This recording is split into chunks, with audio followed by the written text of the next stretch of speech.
Day is it today? Tuesday morning. This is Andrew drilling some OSR. We did have moisture, didn't we? But I mean, doesn't look like we've got any at the moment. But if we catch a shower on Friday that's due, we shouldn't be too bad. But we want to get this rolled as soon as we can. Try and keep what little bit of moisture is in there. There is a hive of activity going on behind me. So as you know, at the moment, prices are rubbish. Yields have been rubbish. Built a shed to put straw in. We've had kids messing around with it. The door might physically be here at the end of this week. Straw was worth good money. Needed the cash flow. Got rid of the straw because I was worried that the kids that were playing with fire extinguishers were going to start playing with matches. But that shed now needs to earn its keep, and harvest was a lot worse than we expected. So I've come up with a solution. There's massive trend at the moment in paddle. Obviously, I've been looking at different things. It was something I was looking at for maybe one of the grain stores at the other farm. Spoke to a company. You can hire paddle courts. So I thought, well, hold on a second. That shed's now going to be empty over winter. Do I hire some courts? But no, because if you hire them, it's dead money and it's gone. If you buy them, if it doesn't work out, there's such a weight on them. You can sell them, and there's also a weight on hiring them. So I was going to order one to see how it went. Anyway, long story short, I've ordered two. We're going to stick them in. We're going to see if we can earn some money over the winter, and then I either sell them, or if it works, we go for change of use on the building, and we leave them in. So that's the plan. So Matt the joiner's come and made me some changing rooms and toilet things that we can lift out with the forklift in one unit, a few screws, a couple of hours, and you can lift them out. Tony is clad the walls to make it a bit acoustically better because it's quite echoey in there. He's been on with that. Tony's been on with that, and the paddle courts are arriving this afternoon. Oh yeah, as well, if you've got them and you sell them, there's a premium because they're in the country and they're ready to go. But fingers crossed they work and they earn me some money over winter, because the SFI runs out and there's not a lot in the shed to sell. Yeah, so Tony's put AswerAsAPercent up there. We're just hoovering the joints out to silicone them up with the floor sealing. And then Matt's made this module, which is going to be a shower, toilet, disabled toilet, and then there's going to be some changing cubicles here, which you can buy as a kit for 960 quid. They're just like standing here. And then I'm going to put a mezzanine across the top and a set of stairs there. But yeah, one court's going to go here, then another one's going to go here. Me and Oscar tied up a bit of a broken bale from last year and a bit of the straw. I just smoothed that out a bit because it was a bit bumpy. It's got some framework to go in for the door. That's, like I say, aesthetics. Stops the echo.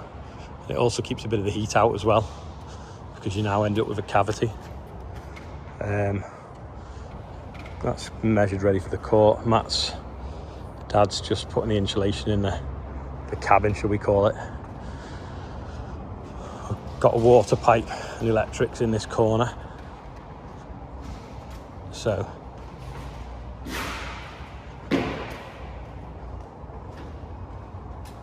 that comes in there. These are temporary sockets for now.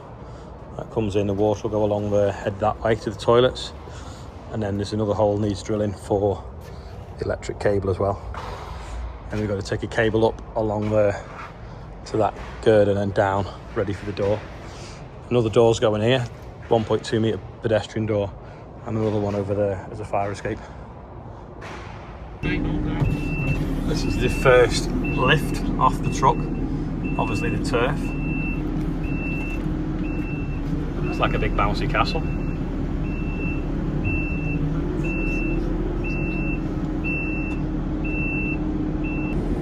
Just fits through the door. Now, this is the one, the expensive glass.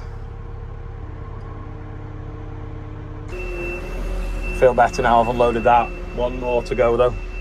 3.84 tons worth of glass on that pallet. not sweating as much moving this one. Doesn't look as expensive.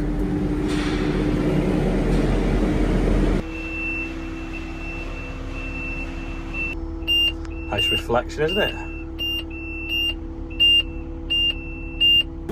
So glass is made out of sand, yet for some reason the sand is only half the weight. Pallet sand's only half the weight of a pallet of glass, which is a bit weird. The first thing I lifted off was a roll of AstroTurf, and the last thing I've lifted off is a roll of AstroTurf. And that's it. I don't know how many times it was backwards and forwards. It took nearly 2 hours. Luckily we've not broken anything or any glass, which is the main thing.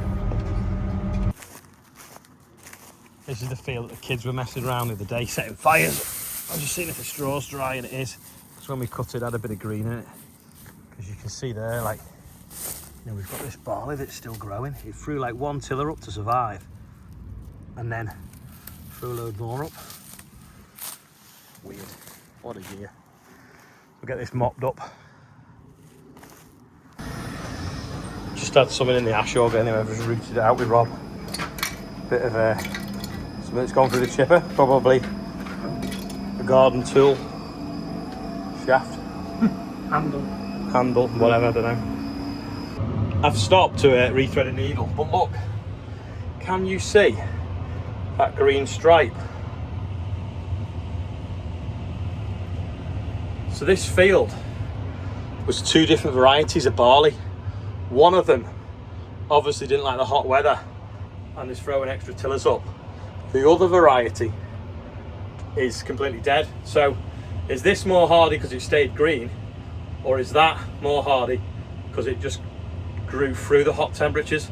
But yeah, different varieties, different stubbles. Be interesting to look at the yield map on the combine. You can see the same on the headland as well. The headland's green. So the headlands, the middle of the field basically was a new variety, and this pass is obviously separate to it. So it's a shame we didn't split the field 50-50 really to see a bit better. But I'll definitely study the maps out the combine. Right, I'm going to jump off and I'm going to show you this. So that is the line. Can you see? Well, you might see better that way. Maybe not. You've got green this side and right that side. So this is obviously completely ripened naturally, whereas this is obviously not knowing what to do, died, then sent extra tillers up. So I think this variety has been susceptible to heat stress, so it's just gone into survival mode, and then it's decided, hold on a second, let's grow again, and thrown extra tillers up that have never come to anything. I reckon they were thrown up the weaker cereals when it was wet, but it died in May with the hot temperatures around Farm Fest, whereas this has just gone straight through as normal.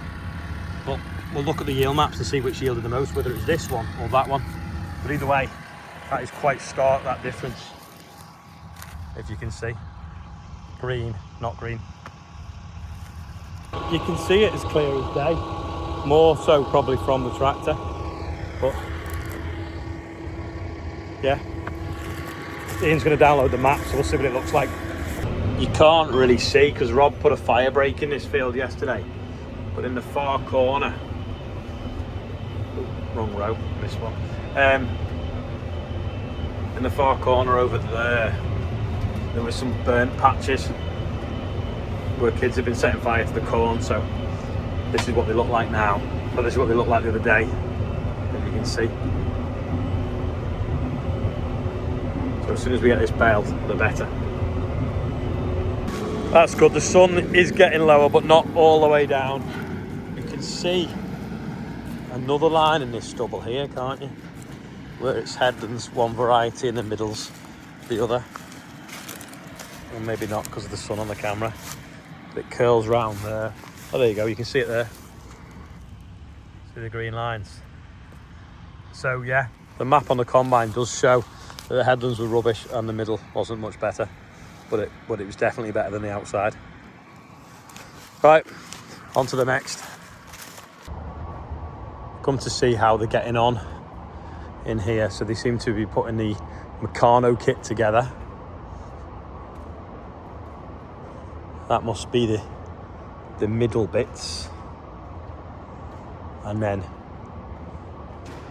the glass goes around that bit, I think.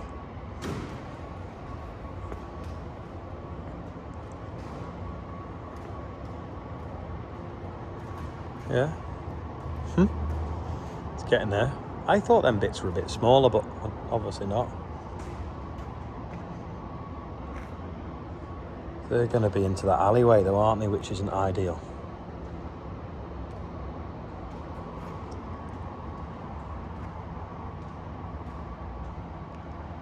It's taking shape. The sun's going down and it's still 27 degrees. So I thought there was only about 4 acres here, but there's probably about 6. So we've got 1, 2, 3, 4, 5, 6, 7, 8, 9, 10, 11, 12, 13 bales on here, which is quite a fair bit, more than I expected, and it'll probably pay better than the barley. Anyway, on to the last few rows on a field where we got rained off the other day. Claydon straw rakes work as well. Look, see the Volunteer OSR now germinated, just coming up in the bottom. So that's good. Can't remember what day it was. About last week sometime. Andrew got rained off on this field. You know, I've just nipped up and done it just as the sun's going down. So back to the yard now, and then we'll resume tomorrow. It's 10 to 9. It's just starting to get a little bit damp, although it still is around 24 or 5 degrees, is it? No, it's 26.9 degrees. Back at the yard, walked all the way to the sprayer to do the birthdays, and there is none. So that's an easy birthday bumper today. But if it is your birthday, happy birthday. Oh, also, this is out, so it's a report about people that what they watch and stuff. It used to be the Marketing to Farmers report, but I don't think it's called that now because I think it covers a lot more things. But it's nice to only be beaten by Jeremy, who's just a massive superstar that's global as well. And they've done it. They've done this research document. I think it's Hills Green do it for about 3 or 4 years. And I think for the first 2 I was at the top, and then when Clarkson's Farm rose in popularity, he's now pipped me twice now. But yeah, nice to be in it. So available for doing talks in foreign countries, because we had a nice time last year when I managed to go around the world and talk at a conference. So that's all for today. Plenty of progress going on in the straw shed to hopefully earn some money back from it. And got loads of little bits of barley straw mopped up, so that's good. There's only all the stuff the other side of the river at Ashbrooks to do tomorrow. Got NFU comms coming tomorrow as well to do some things and to learn a little bit about social media. So I think it's a new team. But that's all for the day. Thanks for watching. See you tomorrow. Bye for now.